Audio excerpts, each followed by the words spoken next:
एक मोठी बातमी सध्या हाती येते। खेडकर कुटुंबियांच्या अडचणींमध्ये आता वाढ झालेली आहे, कारण एसीबी आता खेडकर कुटुंबाची चौकशी करणार आहे। आयएस अधिकारी पूजा खेडकर यांचे वडील दिलीप खेडकर यांनी जमवलेल्या बेहिशोबी मालमत्तेचा अहवाल पुणे लाचलुचपत विभागाने वरिष्ठ कार्यालयाकडे पाठवलेला आहे आणि याच माध्यमातून आता दिलीप खेडकर यांच्या संदर्भात खेडकर यांनी बेकायदेशीर मार्गाने करोडोंची माया जमवली असल्याचा लाचलुचपत विभागाला संशय आहे। दिलीप खेडकर यांच्या विरोधामध्ये आता लाचलुचपत विभागाकडे तक्रार दाखल झाल्यानंतर आता त्यांची चौकशी सुद्धा केली जाणार आहे। अधिकचे अपडेट घेण्यासाठी जाऊयात आमचे प्रतिनिधी सचिन जाधव यांच्याकडे।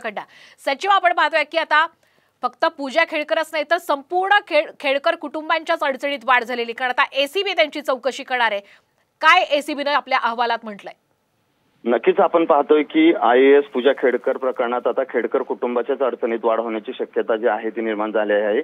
कारण आता एसीबी कडून ही खेडकर कुटुंबाची चौकशी जी आहे ती करण्यात येणार आहे। वडील दिलीप खेडकर यांनी जमवलेल्या बेहिशोबी मालमत्तेच्या संदर्भाचा एक अहवाल जो आहे तो पुणे एसीबीला मिळाला होता आणि तो त्यांनी वरिष्ठ कार्यालयाकडे जो आहे ते पाठवलेला आहे। त्यामुळे आता खेडकर कुटुंबांनी जी करोडोची माया जमवली आहे त्याच्याही संदर्भात आता लाचलुचपत विभाग जो आहे तो कारवाई करण्याची शक्यता आहे। लाचलुचपत विभागाला बेहिशोबी मालमत्तेच्या संदर्भात आता या ठिकाणी संशय आहे, त्यामुळे आता त्या कार्यालयाकडे पाठवल्यानंतर कार्यालयाचा अहवाल कार्यालयाकडे पाठवण्यात आलेला आणि एसीबी आता संपूर्ण खेडकर कुटुंबियांची चौकशी करणार आहे। धन्यवाद सचिन, आपण दिलेल्या संपूर्ण अपडेट बद्दल।